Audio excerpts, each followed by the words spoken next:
হয়েছে? এত দেহ অজ্ঞান হয়ে গেছে গা। লোকজন দেখার আগে আমি তো চলে যাইতে হইব, নাইলে আমার বিপদ হইব। না না, আমি কাইটা পড়ি, জাহান নামে যাজ্ঞা।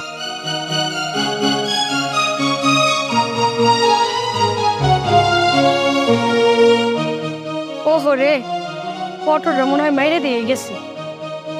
আরে এত জ্ঞান নাই নাকি মারা গেছে? মোবাইল, যাই হোক ভালোই হয়েছে।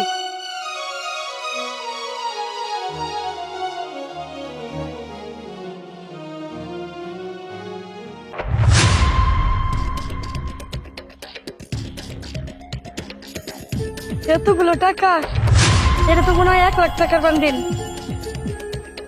1 মাস বৈশা বৈশা খাইতে পারবো।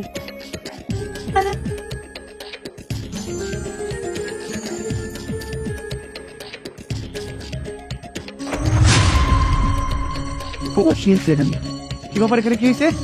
Hello, excuse me, hello hello আপু, কথা শুনছেন? এ আপু, আরে কি হয়েছে? কি ম্যাডাম মনে অ্যাক্সিডেন্ট করে পড়ে আছে। এই যে আপু শুনছেন? হ্যালো, আর উঠুন না।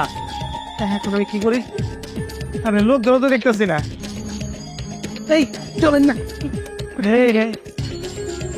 এখানে কি হয়েছে? আপু দেখেন না, মেয়েটা মনে হয় অ্যাক্সিডেন্ট করছে। সবাই মিলে একটু ধরে হসপিটালে নিয়ে চলেন না। ওই অ্যাক্সিডেন্ট করেছে নাকি ওকে এরকম করা হয়েছে? আমার তো মনে হচ্ছে আপনি একটা ছিনতাইকারী। আপনি মনে হয় ওর সাথে এরকম করে মানে সবকিছু ছিনতাই করে নিয়ে যাবেন।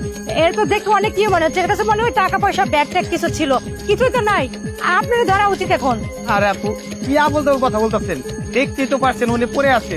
তাছাড়া উনি এভাবে পড়ে আছে বলে আমি মোটরসাইকেল থামে ওনাকে হেল্প করার জন্য আসছে এখানে। এই ওরা কি বিশ্বাস করবে? এই এ আসলে একটা ছিনতাইকারী, ধরো একে। এই মারবে না ভাই, আমার পারেন না ভাই, বিশ্বাস করে আমি চিন্তা করি না ভাই, আমার মাফ করে দেন।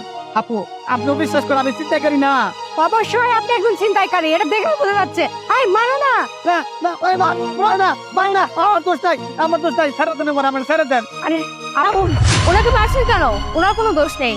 আসলে আমি একটু নাটক করছিলাম। আসলে বুঝতে পারলাম না আপু, নাটক মানে আমি আপনাদেরকে বুঝিয়ে বলছি। এখানে একটি অটো যায়, সে অটোতে আমার অ্যাক্সিডেন্ট হয়। আসলে আমার কিছু হয়নি, সেটাই নাটক করছিলাম আমি। আমি নাহিন গ্রুপ অফ ইন্ডাস্ট্রির এমডি। আমি একজন ভালো মানুষ খুঁজছিলাম, ভালো একজন ম্যানেজার, পাশাপাশি আমার জীবন সঙ্গী হিসেবে যে কিনা পারফেক্ট হবে এমন একজন মানুষ খুঁজছিলাম। কিন্তু আমি দেখতে পেলাম যে ম্যাক্সিমাম মানুষই হচ্ছে অসৎ। আমি এখানে অ্যাক্সিডেন্ট হয়ে পড়ে আছি, আমাকে না বাঁচিয়ে তারা কি করলো, আমার ফোন, আমার ব্যাগ, আমার টাকা পয়সা যা ছিল সব নিয়ে গেল। কিন্তু এই লোকটি আমার কোনো ক্ষতি করেনি, উনি আমাকে সাহায্য করার জন্য আমার কাছে আসছিল, আমাকে নিয়ে হসপিটালে যেতে চেয়েছিল।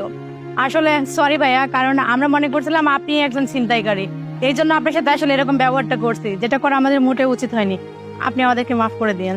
না না, ক্ষমা চার কিছুই নেই। কিন্তু একটা কথা সবসময় আপনারা মনে রাখবেন, মানুষ যদি বিপদে পড়ে তাকে সাহায্য করা উচিত। তার বিপদের সুযোগ নিয়ে তার জিনিসপত্র হাতিয়ে নেওয়াটা কিন্তু ঠিক না। আসলে আপনি ঠিকই বলেছেন। তো যাই হোক আপু, তাহলে আমরা এখন আসি। ঠিক আছে, আসুন তাহলে। আমাদের ভুল হয়ে গেছে ভাই, আমাদের মাফ করে দিন আপু। হ্যাঁ ঠিক আছে। ঠিক আছে।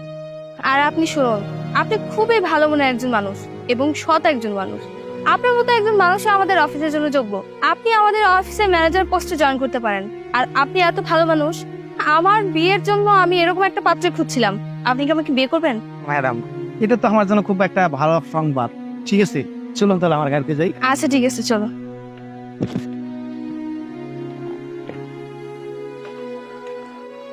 তাহলে কি নাই